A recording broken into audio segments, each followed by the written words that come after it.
Welcome back to the Speaking and Communicating podcast. I'm your host, Roberta Ndlela. If you are looking to improve your communication skills, both professionally and personally, this is the podcast you should be tuning into. Communication and soft skills are crucial for your career growth and leadership development.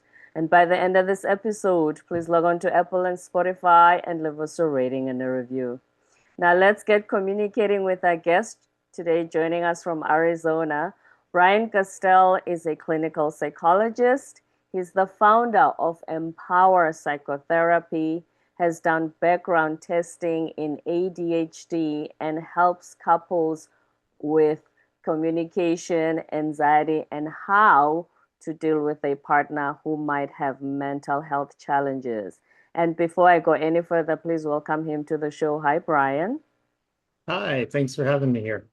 My pleasure. Welcome. When you decided that this was going to be your career, your life's mission, what was should I say, what was the end goal? What is it that you thought people really needed help with this? I think that when I made the decision to do this, I really wanted to just help people help themselves. And it's always been really rewarding to me to see people, come into their own and actualize themselves. So um, I love that feeling, and that's really a big part of what got me into it. Uh, yeah. Mm-hmm.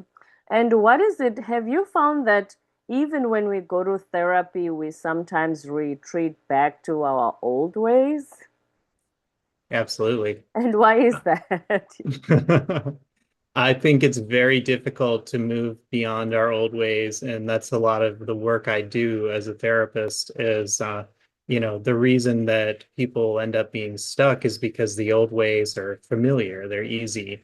We've done them before. And the new ways are usually scary, they're challenging. We don't know how to do them. So that's part of my mission is to help people help themselves in that way where um, we're gonna make that leap to the new way of being, the new way of thinking. Mm-hmm. So tell us about you did background in ADHD testing. What does that mean exactly? So I actually did a rotation at the ADHD Research Center at Penn, and I did the bulk of my training around ADHD testing there, which it was diagnostic testing, still do it. And basically, if someone wants like a write-up of the strengths and weaknesses they have, diagnostically speaking, whether they have ADHD or perhaps some other, disorder, or maybe there's no diagnosis, but it's a diagnostic testing that I'm trained in. Mm-hmm. Do you find that us, because I'm a Gen Xer, do you find that because when we were growing up, this wasn't done to the extent that it has been, the science behind it? Do you Mhm. find that sometimes there are some things we get wrong about mental health or specifically adult ADHD? I think there's many myths about ADHD. I think probably the most common one is the stereotype around ADHD. So when we think of ADHD, the stereotype I at least personally have run into is, the in grade school there was, the class clown, the loud kid, and so like sometimes, yeah, that is what ADHD looks like, even in adults. But a lot of the times, adults have learned to mask it somehow or to cope, and so it actually looks very different. And it can be the symptoms can be very different across the board, especially in adults, because there is that coping layer. Mm. Okay, so in a kid, we know that, oh, okay, the most talkative one in class who always has to be reminded to be quiet, that Mhm. probably is the one. But with adults, would you say as well, because sometimes you do find adults like that at work. Every time we're in the boardroom meeting, somebody just wants to hear the sound of their voice. Mhm. Would you say that that's just their personality or there is some level of ADHD in them? It's not a guarantee if somebody likes to hear the sound of their voice. There's a lot of other reasons that could be. Um, ADHD, the reason that somebody would be doing it is more on the impulse control side. So, if they have trouble filtering what they say in a meeting, so they butt in maybe at times where maybe they shouldn't, or that kind of feel. But there are definitely other reasons, so I wouldn't immediately conclude that, but it is possible. Right. Now let's talk about couples therapy. What is it that they usually come to you for and say they struggle with as a couple? Communication. Welcome to the show. Yes, yes. Uh, very easy segue, right? Mm, mm. So yeah, communication absolutely is the number one problem that people struggle with in various ways. And whether what that communication looks like, maybe we've got like an anxious avoidant dynamic where, one partner is really concerned with making sure that the relationship is okay and the other is overwhelmed by that. Or maybe someone, they don't know how to communicate their needs in a way that's not going to trigger defensiveness, um, things like that. And usually, somewhere, somehow, the communication has broken down. And so, a lot of times, that's the work I end up doing. Right. I've always wondered when people get married, is that something they actually deeply look into how they communicate, how they resolve conflict when they have a fight while dating, who is mature enough to express their emotions versus the one who has a temper? Is this something that they actually sit down and analyze, or they think, oh, I'm in love, everything is fine, now I feel butterflies? Do they then discover this later after marriage that, hey, we need to work on our communication? Yeah, I would say that marriage does not necessarily predict any conversation about communication or that it is even effective with couples. I think people get married for other reasons, and communication often is the reason that people will come in to see me.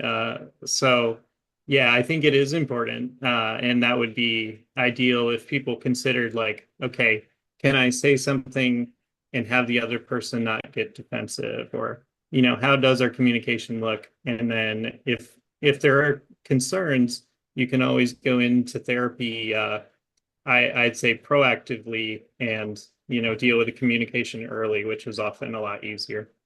Yes, that's why a lot of churches do this premarital counseling, Hmm. couples therapy before getting married. So you learn to have those tools to deal with how you communicate with understanding the other person's communication styles, like you said, so Hmm. that they don't feel like you're being defensive if they raise an issue or say, when you do this, it hurts my feelings and things like that. Hmm. Yeah.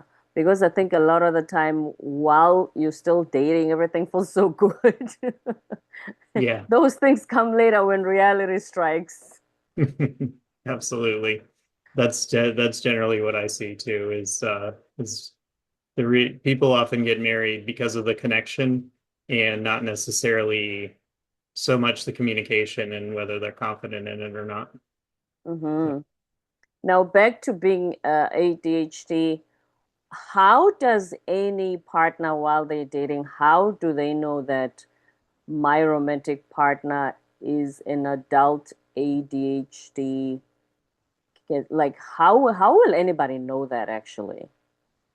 It's tough, and it might take a professional to confirm that, but some things you can look for are daydreaming, inattention, forgetfulness is a big one.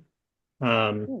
and let's see, impulsivity. So sometimes, and this is in some cases, not all cases with ADHD, but talking out of turn, interruptions, making impulsive choices. Uh, and so those types of things, if you suspect it, then the next step is to go in, see a professional, get that diagnostic testing, and take it from there. It's interesting here that you say that, and here's why. I don't know who came up with the word narcissist for it to be used by the us, the general public, instead of Brian the professional, because as soon as some, like you said, if they interrupt or if they act on impulse, it's like, oh, he's a narcissist. Oh, he's a narcissist. And obviously, when we use that term incorrectly, there's no way we can think, oh, maybe let's go for testing and see if my partner is potentially ADHD.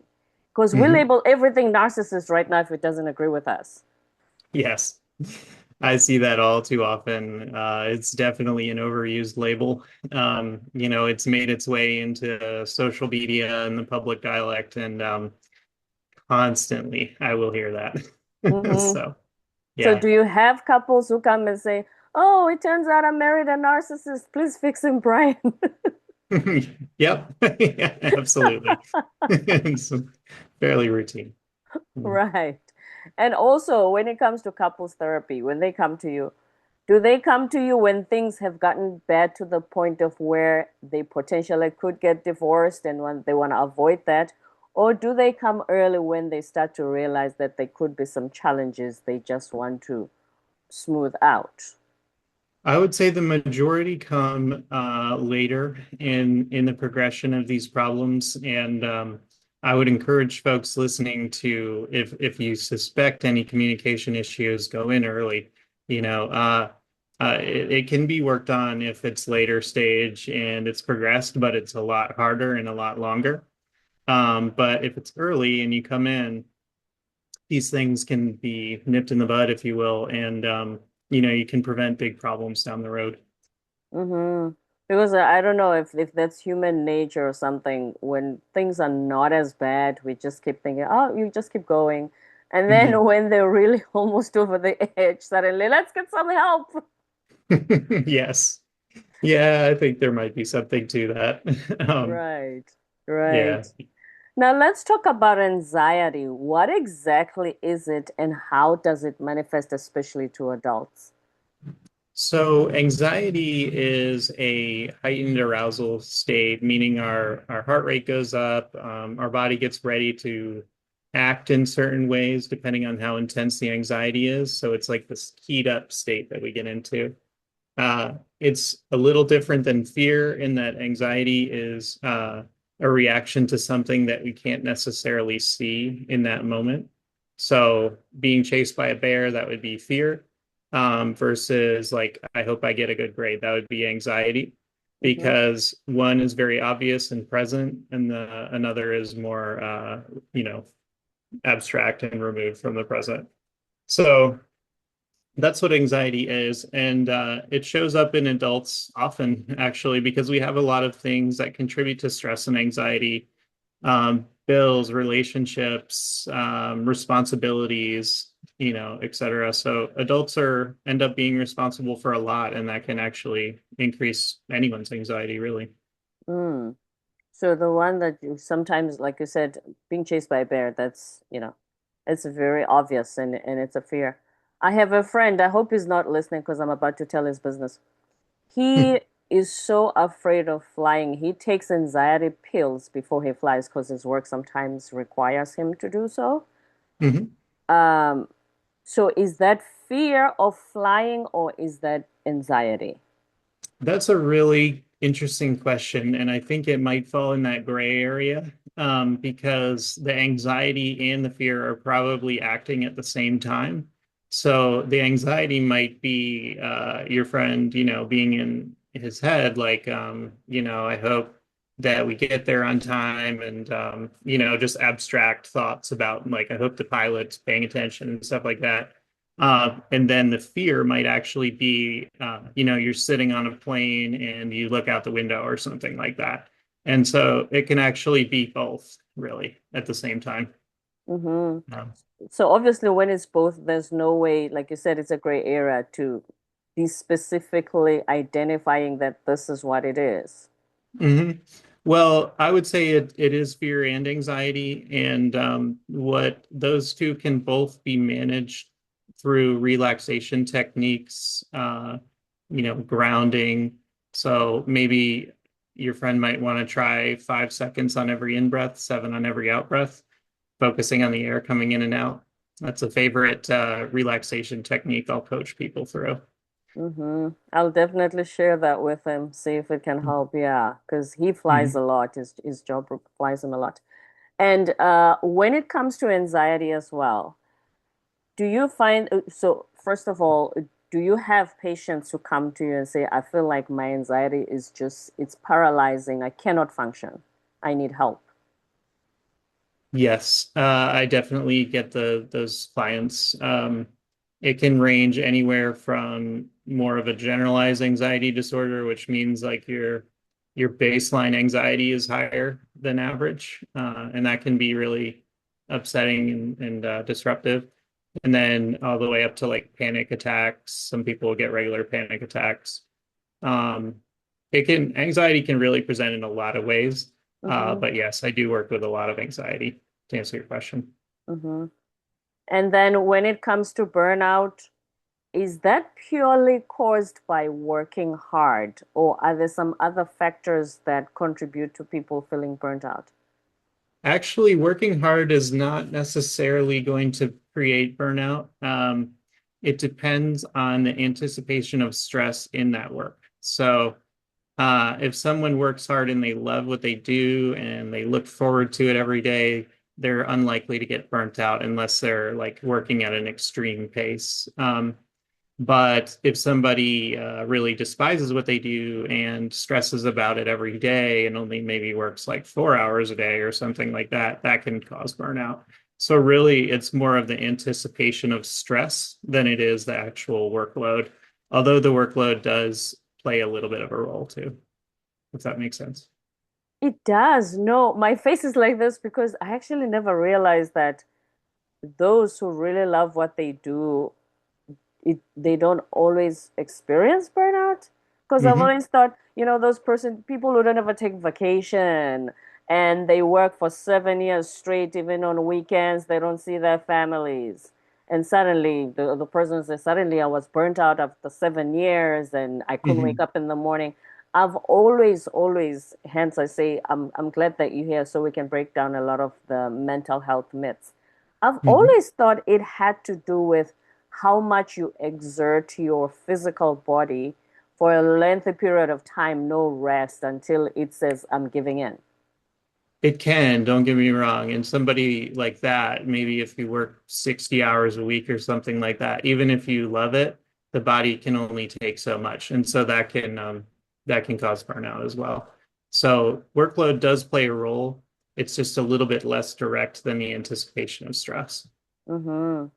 So So, anybody who hates their job, even if they work 40 hours a week, at some point they mhm, could potentially experience burnout because of the stress. absolutely. Yeah. Oh, wow. Okay. What else do we get wrong about mental health? I would think a big misnomer in mental health is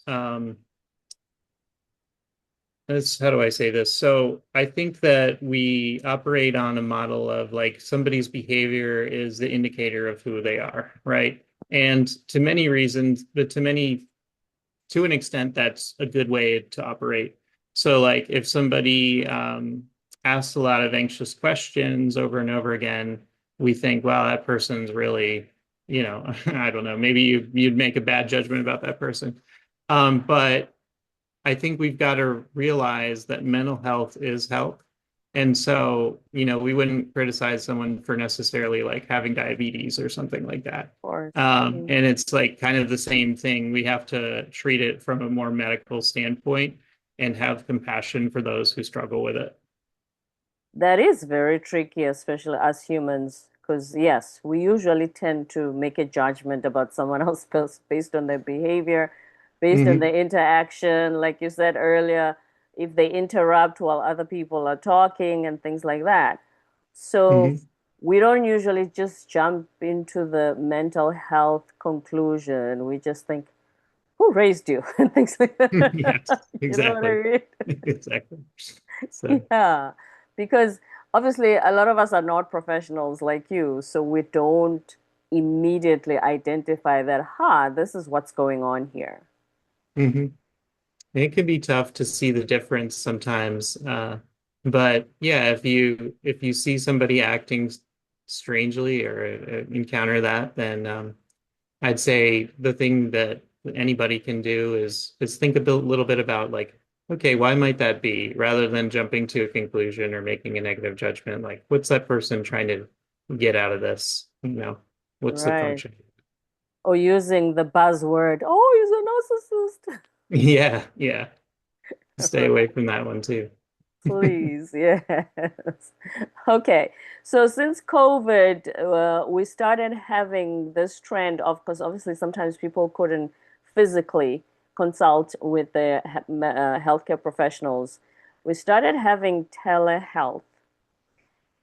Have you found that, at least from what your clients say as well, have you found that it has been effective? Like, if I need help, whether we do a Zoom call like this and I say, okay, Bryan is my psychotherapist, have you Mhm, found that it helps, it's effective, or mhm. do I really get the best out of the therapy session if I come to your physical office?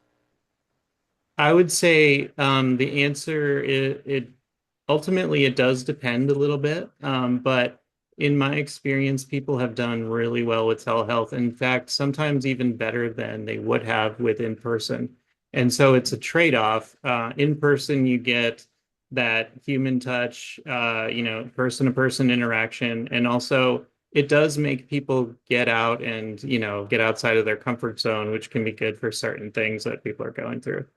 However, telehealth, I think, on the other hand, allows people to access therapy who are busy, who don't have the energy or the willpower to go in person.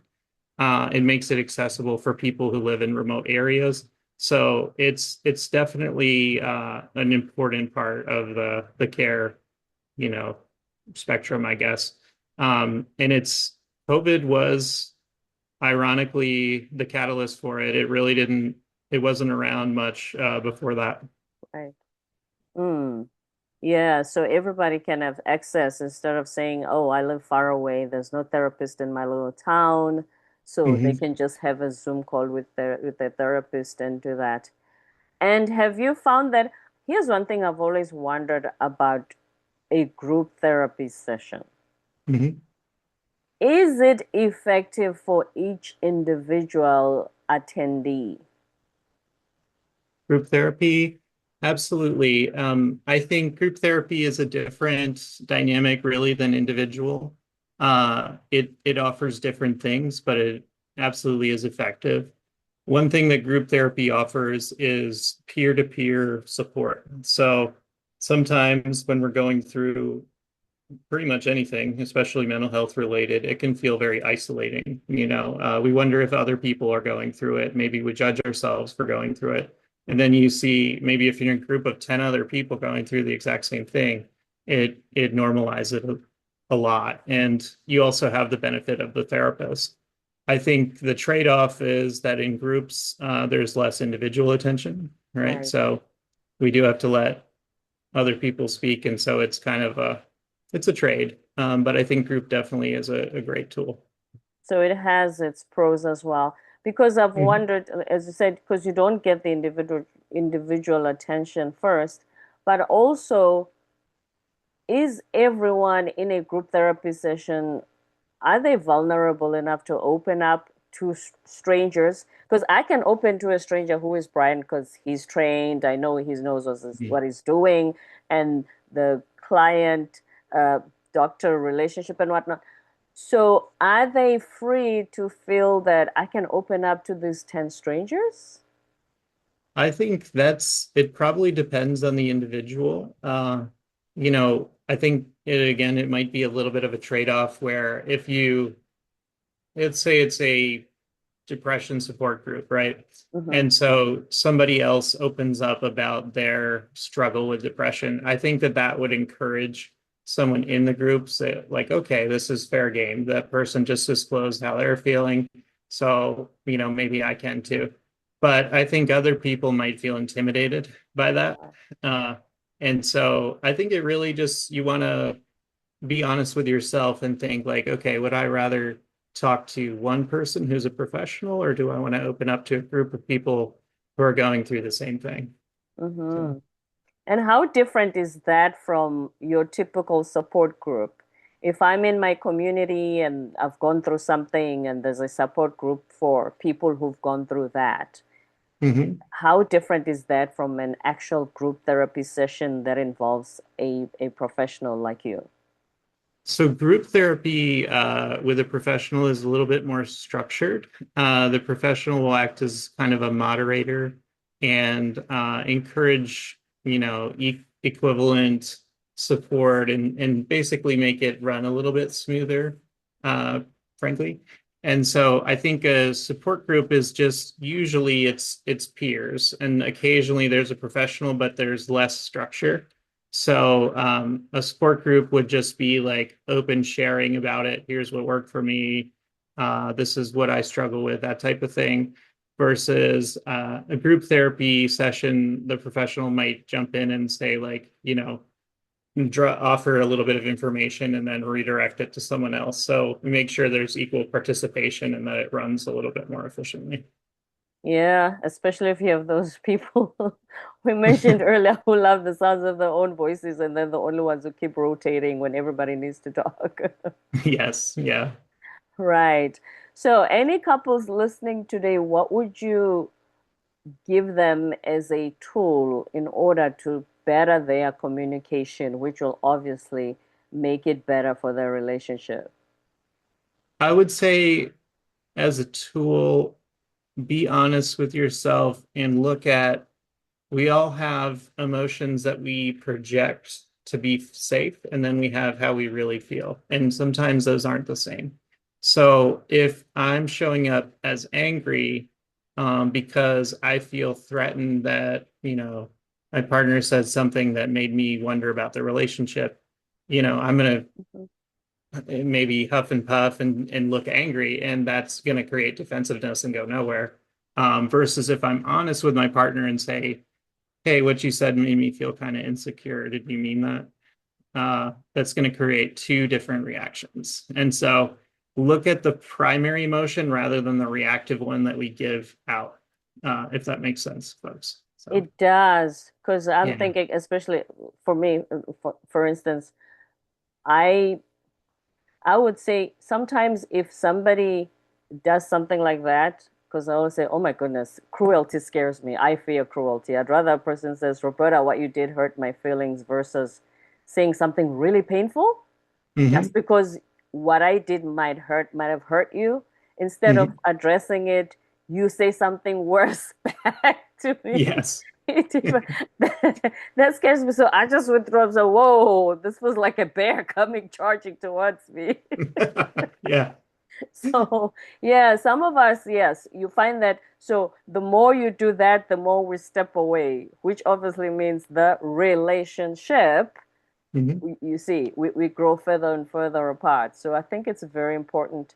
And I know being I would say being vulnerable and actually, because I think sometimes we have this power struggle of I don't want to, Hmm. I don't want this person to see me vulnerable and crying and saying, "Oh my goodness," and having that, you want to feel like, "Oh no, the powers are going to shift." I don't want to show him that, Hmm. and so that's why we do the reactive thing rather than the let's address the emotion thing. Hmm. And it does take that little bit of bravery, a little bit of vulnerability, as you mentioned, to do that. And it can be scary, but as long, assuming the other person is receptive and we've got a relationship like that, then it can really heal things quickly. So, Hmm. And one last thing, what you were talking about earlier regarding us not realizing that a lot of the time when we judge people's character, we don't realize that there might be some mental health challenges that they're facing. How mhm. can you make us at least just give us a strategy on how to identify that that's what it is instead of jumping into judgmental conclusions? Mm-mm. Yeah, that's a complicated one. I think if I'm going to give some blanket advice, it would be, if we jump to the negative conclusion often by nature, right? When somebody does something offensive to us or disruptive to us. And so challenge yourself to think, why else might that person be doing what they're doing? Mm-hmm. So if someone cuts us off in traffic, we assume that, maybe they're a jerk, or like we'll make that kind of attribution. Versus like maybe they're, really stressed out, or, maybe they're in a hurry, or there's an Yeah, maybe the emergency. wife is having a baby. They just got the call. Exactly. Exactly. Right. We always assume So, the worst. I'm feeling disrespected, or this person is, yeah, we usually jump to the reactive part.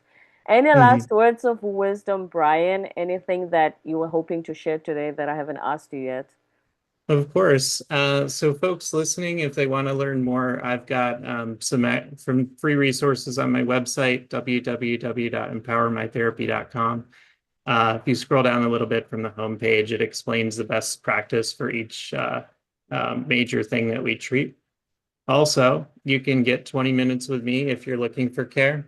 Go to book a free consultation right at the top, and I'll talk to you for 20 minutes and figure out how we can best help you. And even if Empower can't help you, I'll figure out who can. Okay, please share the website again. Empower www.empowermytherapy.com. empowermytherapy.com. Bryan Gastelle, clinical psychologist, founder of Empower Psychotherapy, who has helped us understand a lot of mental health issues today. Thank you so much, Bryan, for being on our show. Uh, Very much a pleasure. Thanks for having me. My pleasure as well. Don't forget to subscribe, leave a rating and a review on Apple and Spotify, and stay tuned for more episodes to come.